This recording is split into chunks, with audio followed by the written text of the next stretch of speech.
winner of the New Jersey Press Association's Most Innovative Award. Welcome back to Greater Media Broadcast News. I'm Susie Shea, bringing you the top headlines in Central New Jersey. Here's what's going on in your neighborhood. Dying with dignity, Fort Monmouth sales, batting for dogs, saving money, and code with Carly. Euthanasia laws differ across the U.S., but New Jersey may be the next state to allow the practice. The State Assembly passed a bill last year that would allow mentally competent patients with terminal illnesses to end their lives with self-administered medication. A full Senate vote is expected in the coming months, and advocates are garnering support for the cause. These supporters include the nonprofit Compassion and Choices, whose representatives recently went to Woodbridge Center Mall to educate shoppers about the legislation. A recent Rutgers-Eagleton poll showed that 63% of New Jersey voters support a person's right to, as advocates would say, die with dignity. For more on this issue, see this week's editions of The Sentinel. And here's Mark Rosman with more headlines. Members of the public will be able to use a new splash park in the Manalapan Recreation Center while the Township's summer day camp is in session. On June 10th, Township Committee members voted to establish regulations for the splash park, which is under construction at the Recreation Center. The splash park is expected to be ready for use in the near future and will be open daily from 11 a.m. to 7 p.m. The Manalapan Recreation Day Camp will be in session on weekdays from June 29th through August 7th. An initial draft of the regulations, as proposed by the Recreation Advisory Board, recommended that the splash park be closed to the public when the summer camp was in session. However, Committeeman Ryan Green pointed out that a Monmouth County grant was helping to pay for the splash park, and a condition of the grant requires the project to be open and accessible to the public. In other Manalapan news, officials announced that a special meeting will be held at 7 p.m. June 29th to give residents another opportunity to discuss development on Route 33. That special meeting will be held in Manalapan High School. A local resident is going to bat for man's best friend. Here's Brian Donahue. A dog training facility that works with dogs from all over the East Coast may have found its Rookie of the Year. The Greenleaf Pet Resort in Millstone recently took on training of Rookie, the latest bat-retrieving dog for the Trenton Thunder minor league baseball team. The 16-month-old Golden Retriever is being trained to stay in the dugout with players, bring water in a basket to umpires, and of course, retrieve baseball bats without leaving teeth marks.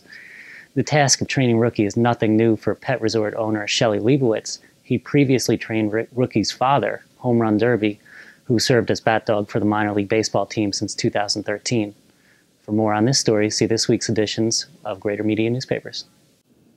And here are the headlines you need to know. A 16-year-old female student won a scholarship to learn how to code this summer. Out of 3,000 applicants, Ayoshi Sangoe was one of 21 young women chosen to spend 2 weeks at the Flatiron School as part of the Code with Carly Scholarship, which is spearheaded by supermodel Carly Kloss.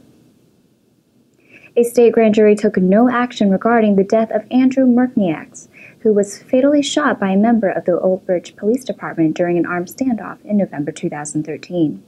MURNIEKS was shot inside his house in South Brunswick after attacking an officer with a heavy metal wrench.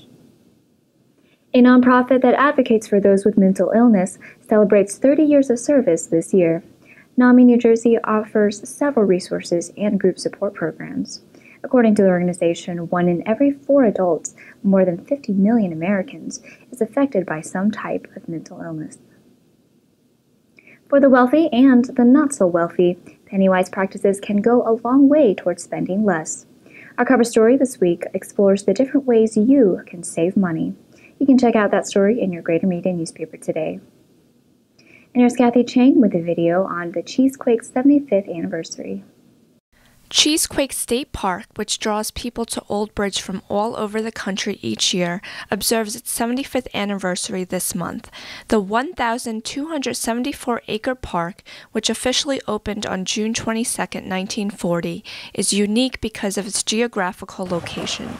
It lies in a transitional zone between 2 different ecosystems.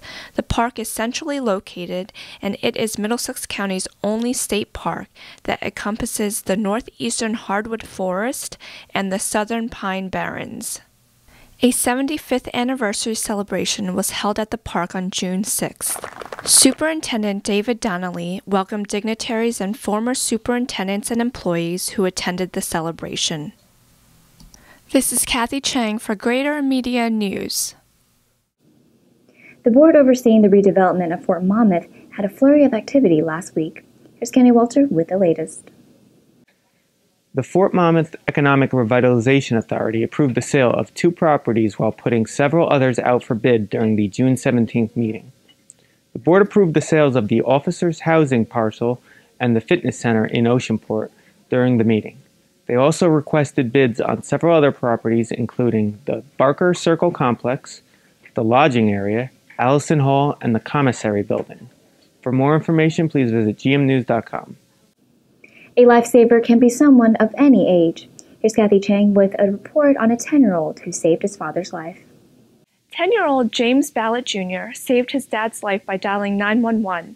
For his heroism, James, a 4th grader at St. Thomas the Apostle School, received a certificate from police officer Patrick D'Onofrio, who teaches drug education at the school, and Nancy Weber, who is the 911 coordinator at the Old Bridge Police Department, on June 19th.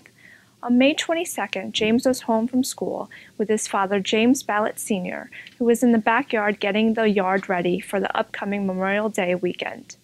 James heard a sound and went out the back patio, where he found his father lying face down on the ground, unresponsive after falling.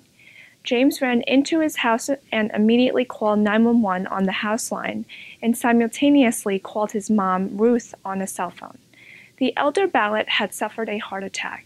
He is now undergoing rehabilitation at JFK Medical Center in Edison. James said he learned how to dial 911 in school, and his parents also had taught him. He said the advice he would give other kids who find themselves in similar situations is to stay calm. Next school year, Officer D'Onofrio said because of what happened, he plans to hold 16 presentations about the importance of 911 at the private, parochial, and public schools. For more information, visit gmnews.com. For more in-depth coverage and additional stories, see your Greater Media newspaper today. Keep up with the latest headlines by liking us on Facebook at facebook.com/Greater Media Broadcast News or following us on Twitter at GMediaNews. I'm Susie Shea.